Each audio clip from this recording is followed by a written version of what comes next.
Madame, Monsieur, bonsoir. Merci d'être fidèle au programme de Canal Algérie. Je vous souhaite de passer une agréable soirée en notre compagnie. Nous sommes ravis de vous retrouver avec l'ensemble du staff de l'émission Ciné Thématique qui a choisi cette fois-ci de vous parler d'histoire à quelques jours de la célébration de cette date marquante qui est le 19 mars 1962, date du cessez-le-feu, mais également de la finalisation des accords d'Évian qui ont constitué une victoire incontestable du peuple algérien sur plus de 132 ans de colonisation et d'occupation française. L'équipe de Nabil Tribèche du Studio 7 vous souhaite la bienvenue.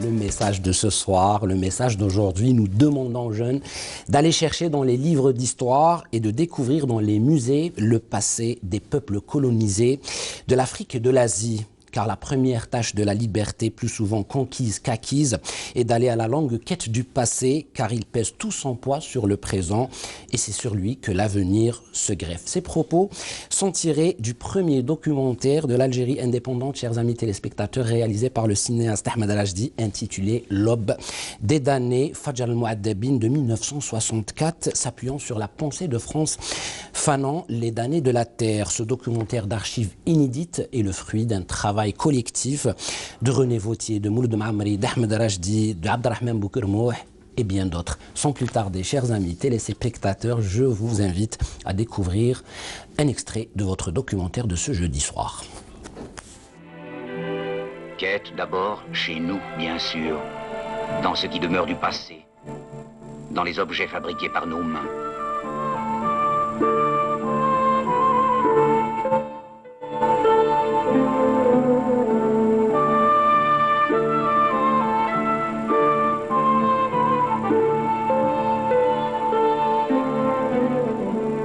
Dans nos bibliothèques.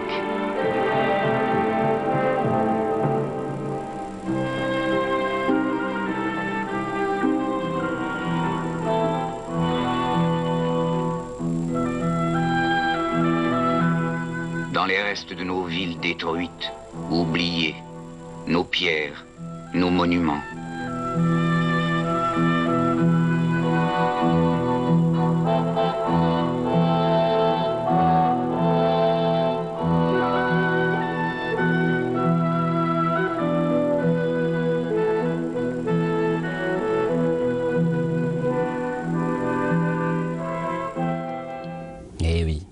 Documentaire magnifique, utile et essentiel. Nous allons retrouver dans les damnés ou l'aube des damnés, bien sûr, Sid Ahmed Agoumi, Semia, Mehdia Magroufel, Hamou Saadawi, Daniel Boukman, Saleh Teskout, et puis la première apparition également de Mohamed Chouir. La musique que vous avez pu écouter et que vous allez pouvoir apprécier tout le long de ce documentaire est celle de la troupe justement de Abderrahmane Kaki. La copie est restaurée, numérisée grâce aux efforts du ministère de la Culture, notamment à travers ses structures, le CNCA. Et bien sûr, c'est un effort qui s'inscrit dans la conservation, la sauvegarde de nos archives. Nos remerciements bien sûr au directeur du CNCA, Mohamed Chouiri, pour sa collaboration dans l'émission Ciné Thématique. Notre invité de la semaine, le cinéaste engagé, Ahmed El-Ajdi, il a accepté notre invitation et on l'accueille juste après le traditionnel jingle de l'émission.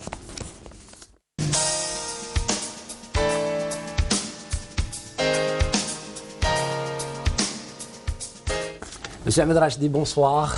Amir. Merci. C'est un réel plaisir de vous accueillir et de vous recevoir sur le plateau de Ciné Thématique. Merci de m'avoir invité. Un grand honneur. Merci beaucoup. Franchement, quand on a programmé ce rendez-vous, j'ai été très très heureux, surtout avec cette magnifique initiative du CNCA de revenir à cette tradition du ciné-club, avec bien sûr un documentaire qui n'a pas été très vu par les Algériens, pas très montré, L'aube des damnés. D'abord, je voudrais revenir rapidement sur votre sentiment, sur ce que vous portez, le regard que vous portez sur cette initiative qui était auparavant, excusez-moi Monsieur El-Ajdi, très normale, quotidienne presque, habituelle aux Algériens. Maintenant, on en fait un événement. Qu'est-ce qui s'est passé? Il y a eu, entre-temps, je crois, la mort des ciné-clubs. La disparition des 1000 ciné-clubs qui existaient en Algérie, dont 400 ciné-pop, qu'on appelait les ciné-pop. qui fonctionnait un peu partout à travers le pays, qui s'attachait dans cette premier âge de l'Algérie indépendante à montrer l'histoire du cinéma. Depuis le début, par exemple, on a montré à travers toute l'Algérie les premiers films d'Eisenstein. C'est-à-dire pour un petit peu dire, voilà, le niveau où s'inscrivait, quoi. Comment ça a commencé et qu'est-ce que le cinéma a servi aussi comme cause. Beaucoup de succès pour cette approche du cinéma qui était absente des écrans d'Algérie pendant la colonisation, bien entendu. Il n'y avait que des films qui étaient sélectionnés pour servir mettre aussi, en valeur la colonisation en Algérie. La colonisation d'Algérie. Vous avez parlé des cinépop, mais il y avait aussi ces cinébus partout en... Il y avait ces cinémas itinérants qui étaient projetés par les cinébus, qui allaient montrer essentiellement des films ou des courts-métrages d'éducation civique, d'éducation sur la santé, par exemple. On montrait des films sur comment se prémunir du trachome, comment prendre des choses comme ça. Et progressivement, après ces petits films donc, qui étaient des films d'utilité, donc dans la vie quotidienne, on a commencé à montrer les films algériens. Et c'était porter le cinéma vers le public. C'est pas le public qui venait vers le cinéma. Il fallait conquérir le public. C'était extraordinaire parce que c'est devenu presque une demande qui venait de toutes les wilayas pour dire nous, telle région, tel village, souhaiterions voir des films. Voilà. Deux bonnes nouvelles, on va dire. La première, voilà, c'est ce ciné-club qui s'installe à Alger, encore une fois, au CNCA, chaque mois, je crois. Ça va commencer chaque premier samedi du mois, je pense. Et puis, une deuxième nouvelle, c'est cette initiative de numériser, restaurer, sauver des films comme le vôtre. C'était une étape inévitable. Indispensable, parce que les films étaient en train de vieillir. Qu'il y a de nouvelles technologies, de nouveaux supports sur lesquels il fallait mettre les films, et surtout exhumer des films qui ont presque disparu de nos mémoires. Et l'initiative du CNCA et de M. Mourad Chouihi est une initiative très intéressante parce que il commence par le commencement. Et puis on va essayer de remonter pour essayer de raconter l'histoire du cinéma algérien, et pas que. Et puis l'histoire du cinéma en général, et montrer des chefs-d'œuvre du cinéma mondial qui contribuent à élever la culture cinématographique du spectateur algérien, qui d'ailleurs a une grande culture cinématographique, malgré l'absence de salles de cinéma, parce qu'actuellement il a 600 chaînes chez lui, il peut choisir, donc il peut sélectionner, mais c'est des choix qui ne sont pas forcément... et il a aussi la possibilité d'acheter des DVD sur et puis Internet. Les films les plus récents, et puis Internet, plusieurs... Est-ce que vous pensez qu'aujourd'hui le défi de reconquérir le cinéma est beaucoup plus difficile qu'avant, avec bien sûr ces nouveaux vecteurs-là, cette nouvelle configuration audiovisuelle? Plus difficile parce qu'il faut aller dans la qualité. Maintenant, la culture cinématographique des spectateurs est plus haute maintenant parce que précisément il a accès à travers les réseaux sociaux, les médias, Internet. Il a accès à tous les films, et ils exigent maintenant pour le cinéma algérien au moins un niveau de fabrication à cette hauteur, sans quoi il n'adhère pas. Un premier palier. Le deuxième palier, il faut qu'on parle de lui, il faut qu'on sente, qu'on s'intéresse à lui, qu'on parle de lui, spectateur algérien, qu'on lui propose des thématiques qui lui ressemblent, qui reflètent son quotidien. Qui lui ressemble, mais dans une fabrication plutôt artistique que documentaire, je veux dire, en ce qui concerne le cinéma que nous... Et il ne faut pas lui faire des choses qu'il voit quotidiennement à la télévision. Et quelle que soit la qualité du cinéma, jamais il n'atteindra la réalité, la violence dans la réalité que nous voyons tous les jours. Je vous ai dit, j'ai vu à la télévision algérienne, dans le journal de la télévision algérienne, deux Israéliens attachant un jeune Palestinien avec une corde derrière le dos, et cassant ses bras avec des cailloux. Oui. Le cinéma ne peut pas aller aussi loin dans le drame, je veux dire, dans le quotidien. Donc la réalité dépasse la fiction. Et il faut donc s'attacher à essayer de faire parvenir le message sans que ce soit une copie de la réalité. Oui. Le cinéma est l'art qui imite la vie, mais qui imite la vie, qui imite l'art. Donc ce n'est pas le miroir de la réalité, ça c'est la mission de la télévision, etc.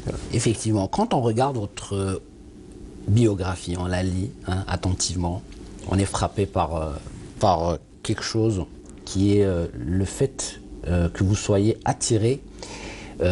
Dès votre jeune âge, il y a eu cette prise de conscience rapide, instantanée, j'allais dire, sur la nécessité de participer à l'effort de la révolution, c'est-à-dire participer à la décolonisation de l'Algérie, malgré votre jeune âge. Vous étiez très jeune. Qu'est-ce qui a motivé tout cet intérêt-là vers le cinéma, avec ce groupe Farid? Vous vous retrouvez avec René Vauthier, Chandelier. Comment vous avez vécu tout ça en étant presque enfant?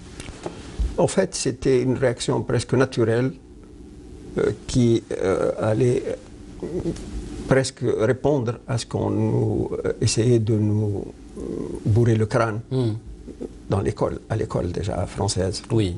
Qu'on n'était rien, qu'ils étaient venus pour nous sortir de notre nuit, que la colonisation est un bienfait, que nous étions un sous-peuple qui méritait d'être colonisé, que nous n'avions pas d'histoire, de langue, de passé, et que c'est des réactions comme ça qui nous remplissaient la tête et dont on pensait qu'il fallait répliquer. Avec tous les moyens qu'on pouvait pour dire moi, mes ancêtres ne sont pas les Gaulois, mes ancêtres c'est les Chaouiens, il n'y a rien à voir avec les Gaulois. Donc c'est déjà quelque chose comme ça. On allait, nous, dans le petit village, pour ceux qui avaient la chance de pouvoir aller à l'école, on allait le matin à l'école coranique, ensuite à l'école française, l'après-midi à la Médersa Cheikh Larbi Tbessi. Et on était pris entre trois contradictions quotidiennes. Ce qu'on apprenait à l'école française, en rentrant à la maison, ils nous disaient il faut l'apprendre par cœur, mais c'est pas ça la vérité. Et quelle est la vérité? C'est une autre vérité. Donc, qui s'opposait. C'est difficile pour un enfant d'être dans ce discours contradictoire. Je crois que alors qu'on est naïf quand ça éveillait la conscience nationale sans qu'on se rende compte un peu. Parce que sinon, on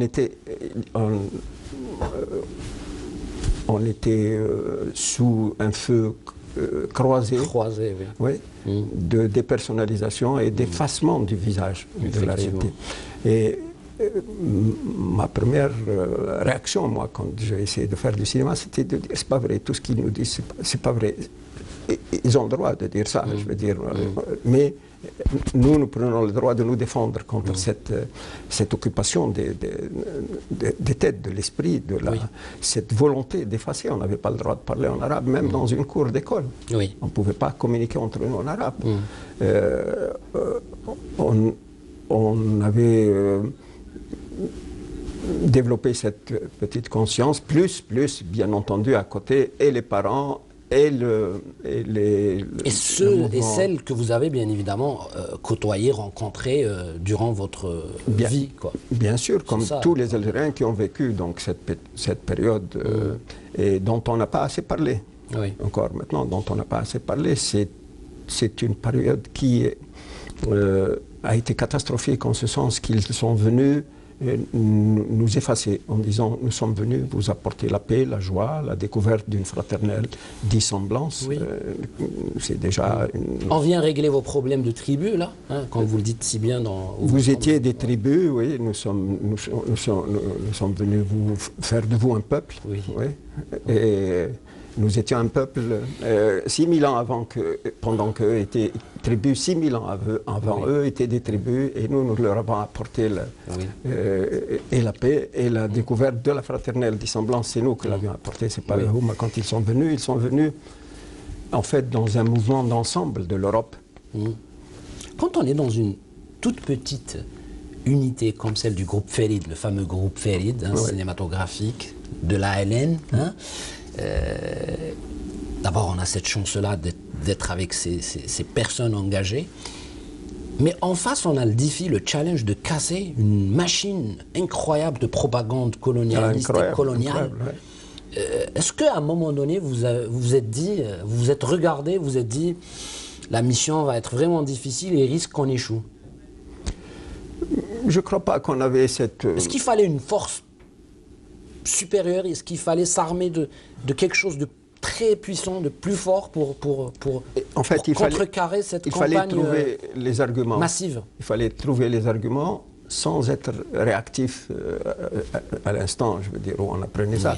Oui. Il fallait amasser les preuves qui allaient apporter la contradiction à cette énorme machine de propagande qui a donc accompagné le colonialisme tout au long de la période coloniale. Hein. Il fallait aussi s'armer de patience. Il fallait aussi aller exhumer dans les mémoires, dans les livres, dans les aveux cyniques ou distraits de leurs livres, dans les aveux cyniques ou distraits de leurs livres, dans les images à peine déguisées de leurs films. Il fallait trouver une autre vérité. Effectivement, et ça c'est ingénieux, parce que là vous vous servez carrément des images tournées par le colonisateur et vous lui retournez ça contre lui. C'est-à-dire que vous donnez une autre lecture à ces images qui, soi-disant, sont là pour conforter leur présence en Afrique. Oui. Parce que là, on parle d'une dimension africaine, asiatique et tout, du colonialisme. On est dans une œuvre complètement universelle.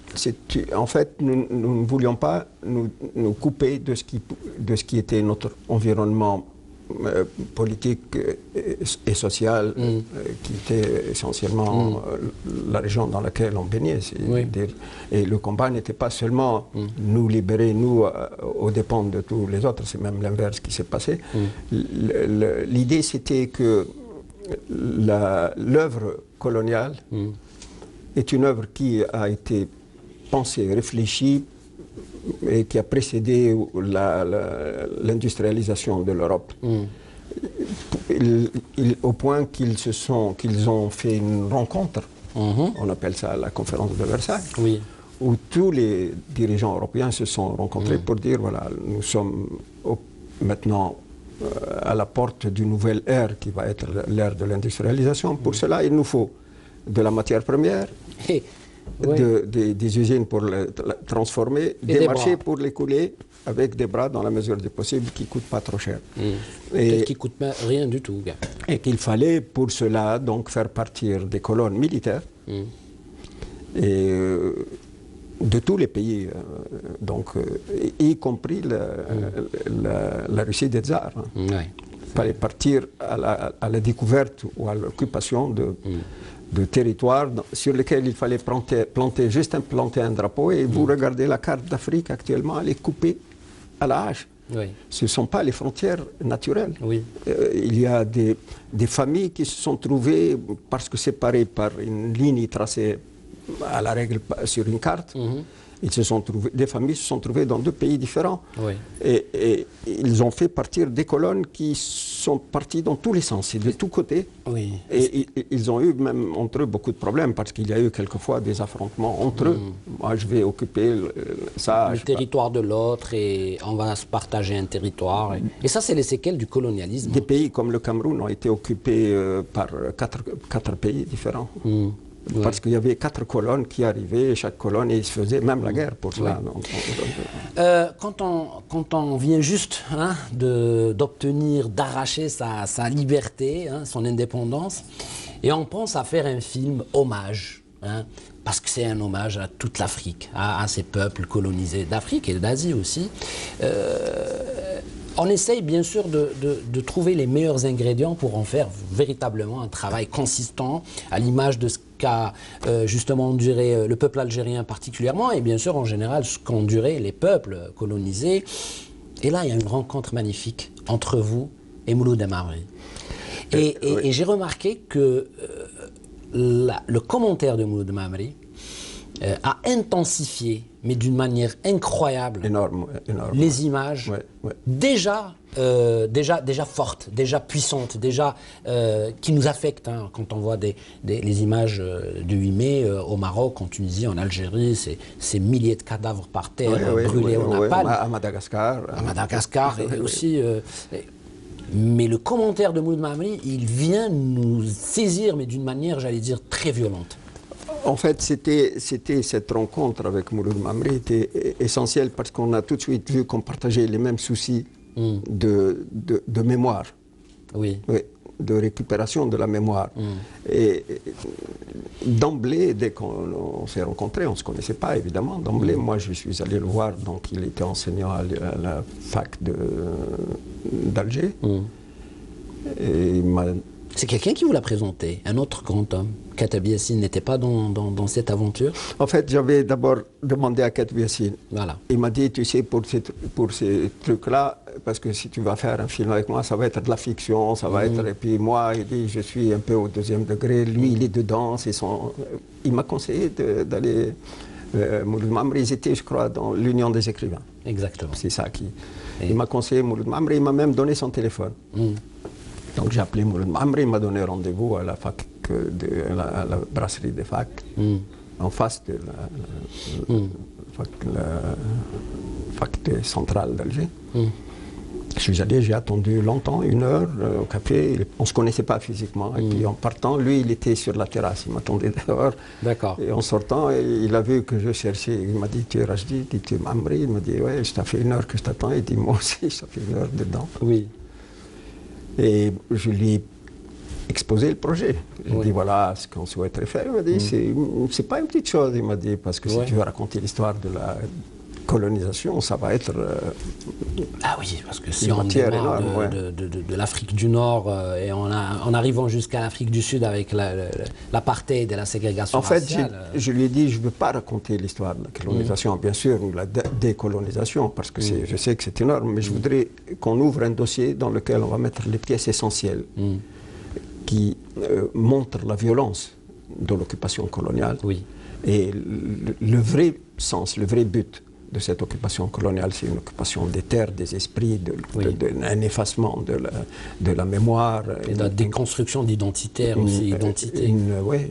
Il a été intéressé plutôt par cette démarche, si vous voulez, ça se voit dans le film, que ce sont des pièces d'un dossier en vrac, quasiment, qu'on a mis au fur et à mesure dans cet énorme dossier pour dire voilà les éléments de l'histoire qu'on devrait développer après, ce qui me fait dire que c'était un peu l'éditorial du cinéma algérien. Voilà la direction, l'orientation que le cinéma algérien devrait avoir, et voilà les sujets prioritaires qu'on devrait traiter pour d'abord récupérer notre identité, peut-être pas le visage, mais l'identité. La liberté nous a permis de récupérer notre identité, mais pas le visage, puisque longuement, méthodiquement, il a été travesti. Donc nous sommes allés à la longue quête de cela, sans se soucier d'organisation esthétique du film. On l'a voulu brutal, comme a été l'occupation coloniale, pas seulement en Algérie, parce que nous avions aussi un devoir de solidarité avec ceux qui continuent à se battre en Afrique, en Asie, et partout ailleurs. Ce qui est incroyable dans cette aventure, dans ce film documentaire, et puis dans cette rencontre, Mouloud Maamri Hamd Rachdi, c'est qu'à un moment donné, vous lui exposez ce projet, Mouloud Maamri s'isole, va écrire, va vraiment penser et se mettre bizarrement, hein, je dis bien bizarrement, sans voir les images, en diapason, avec vous et avec votre choix de cette succession d'images complètement folles, j'allais dire. En fait, le montage était fait. Donc, des images, on avait fait le montage en Italie à l'époque parce qu'il fallait aller dans toutes les filmathèques d'Europe pour essayer de trouver des images, parce que la colonisation a été française, anglaise, italienne, allemande. Donc on a été un peu partout pour essayer de trouver les traces de ce qu'ils ont, eux, filmé. Et on dit nettement dans le film, dans la vérité à peine déguisée de leurs images, à peine déguisée, parce que quelquefois elle est même un peu arrogante comme ça, nous occupant parce que nous sommes les meilleurs, parce que nous sommes les plus forts, et nous occupant parce qu'aussi nous avons la force avec nous, et que nous ne sommes pas venus seuls et qu'ils ont installé un peu partout donc, des relais de cette occupation. Et on trouvait des choses qui étaient incroyablement parlantes. Pour dire les méfaits de l'occupation coloniale, contrairement à ce qu'ils véhiculaient eux dans leur propagande. Oui, par exemple, on trouvait que en dehors de l'exploitation des richesses du sol et du sous-sol par l'utilisation des bras glacieux des Africains, si vous regardez la carte d'Afrique maintenant, aujourd'hui, vous verrez que le réseau routier d'Afrique, les voies de communication en fait de l'Afrique tout entière, partent en étoile. Il n'y a rien qui relie Dakar à Bamako. Ouais, c'est fait exprès pour séparer les connexions? Non, c'était exprès pour évacuer les richesses. Oui. Ça partait d'un point minier vers un port. Et il n'avait aucune utilité pour eux de relier, par exemple, Dakar à Bamako ou Conakry Et on voit qu'ils ont mis un effort considérable après avoir posé la colonisation pour édifier ces voies. Et il y a un exemple qui est frappant, c'est la voie Congo-Océan, qu'on appelle Congo-Océan. C'est une voie de chemin de fer de 120 km où il y a eu 120 000 Africains morts pour la contrée, parce que ça passait dans des terrains difficiles et qu'il fallait poser tout ça à la main. Et votre documentaire l'explique très très bien, puisqu'on voit cette multiforme, j'allais dire, de colonisation, que ce soit sur la partie communication ou la partie justement exploitation des richesses, et puis l'exploitation de l'homme, et puis la guerre aussi, cette affreuse guerre avec toute sa violence, hein, les tueries, les enfumades, c'est une violence inouïe qu'il réclame comme étant une nécessité absolue de nous soumettre. Et c'était très difficile de nous soumettre, nous en particulier les Algériens, parce qu'il y a en nous cette culture de la résistance. Le film de toutes les rencontres, moi je l'appelle l'aube des damnés, parce que c'est là où vous avez rencontré aussi votre charmante épouse. C'est là où j'ai rencontré ma charmante épouse. Samia, elle y joue. Elle est dans le film avec Sidi Ahmed. En fait, on cherchait... Peu de personnes le savent. Non, c'était... C'est une information inédite, c'est une exclusivité dans le ciné thématique. Oui, c'est mon épouse je cherchais donc une jeune Algérienne qui allait être dans ce groupe qui va chercher les pièces à mettre dans ce dossier en se remémorant et qui va donc chercher partout. C'est un groupe de jeunes où il y avait Agoumi, Samia et quelques autres comédiens algériens. Je suis allé voir Yasmina qui avait... on m'a dit qu'elle faisait des défilés de mode. Je suis allé la voir quelques jours avant. Elle m'a dit, je vais vous présenter quelqu'un qui... Et elle m'a donné rendez-vous à sa boutique de la rue des Douches Mourad. Et je suis allé, j'ai vu une femme dans la vitrine. Elle était en train, je ne sais pas, de faire quelque chose dans la vitrine. Je dis, Yasmina, je voudrais une femme comme celle qui est en vitrine. Elle était bien placée, hein, en tout cas. Elle s'est mise en valeur. Donc j'ai rencontré ma femme dans une vitrine. Voilà. Et c'est la fille d'un grand peintre C'est la fille d'Edouard Verschaffelt, un grand peintre de l'école. Elle n'aime pas trop qu'on dise orientaliste parce qu'il n'était pas dans... C'était un luministe qui était complètement détaché de la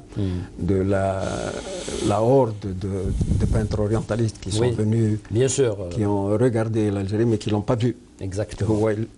Il s'est posé à Bou Saada, il s'est marié à Bou Saada, il a eu des enfants à Bou Saada. Et il a perdu la vie ici en Algérie. Et il est mort à Bou Saada, donc il a eu 2 enfants, une fille et un garçon. La fille, c'est mon épouse, et le garçon était un officier de l'armée de libération algérienne et qui est de l'armée nationale. C'est magnifique, on arrive pratiquement à la fin de l'émission, il me reste peut-être déjà 2 minutes, on a dépassé de quelques minutes encore. J'avais envie de vous poser une question, c'est pas pour vous vieillir, hein. Vous restez jeune et on vous voit toujours jeune. Justement, c'est une question relative à cet aspect-là. Quand on a commencé en tant que militant, hein, D'abord, un jeune militant avec René Vauthier, Chenderly, et on vit après l'indépendance du pays. On fait des films comme Le Moulin de Monsieur Fabre, on fait des films comme plein de films. Bien sûr, L'Opium et le Bâton, qui a été vu par des centaines de milliers, voire des millions de personnes. Bien sûr... j'ai votre filmographie, elle est incroyable, hein, surtout avant un film qui est qui a été bien apprécié, bien sûr, c'est Ali au pays des mirages, qui est un autre film, un autre genre cinématographique, et vous continuez avec Bumboul Krim Belkacem, Colonel Lotfi, et là vous êtes sur un projet magnifique qui est terminé, d'ailleurs les 7 remparts de la Citadelle, qui va être projeté au sein du festival d'Annaba, hein, cette édition, la 3e édition. Est-ce qu'on peut dire que Ahmed Rachdi est un réalisateur heureux aujourd'hui? Est-ce que vous êtes comblé en tant que réalisateur? Est-ce que vous vous dites, oui, j'ai réussi j'ai réalisé mes rêves? Je veux dire, je suis un Algérien heureux après réalisateur. Oui, mais en matière de cinéma, est-ce que vous avez tout dit? Je ne peux pas dire ça, que j'ai tout dit. Je n'ai pas dit 5% de ce que je souhaiterais. Carrément, même pas 5%. Non, pas 5%, parce que on nous dit très souvent qu'on a fait beaucoup de films sur la guerre de libération nationale. C'est pas vrai. Mais on n'en a jamais fait assez. Il n'y a pas 20 films. Je suis d'accord avec vous. La guerre de libération nationale mérite un plus gros effort que celui-là.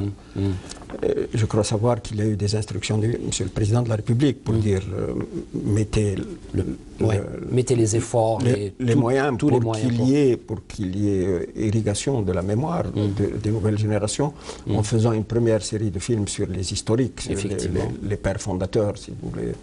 Bon, cet élan a été lancé, on en a fait 3 ou 4, 5, maintenant il faut le continuer. Je crois qu'il ne faut pas s'arrêter à ça.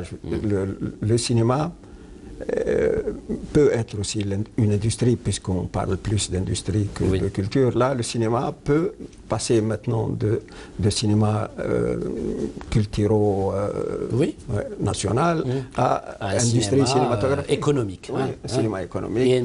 C'est ce qui fera rendre le public aussi, dans les salles de cinéma, le public a déserté les salles de cinéma parce qu'on a vécu des périodes difficiles. Et peut-être que le cinéma pourrait contribuer justement à faire revenir le public.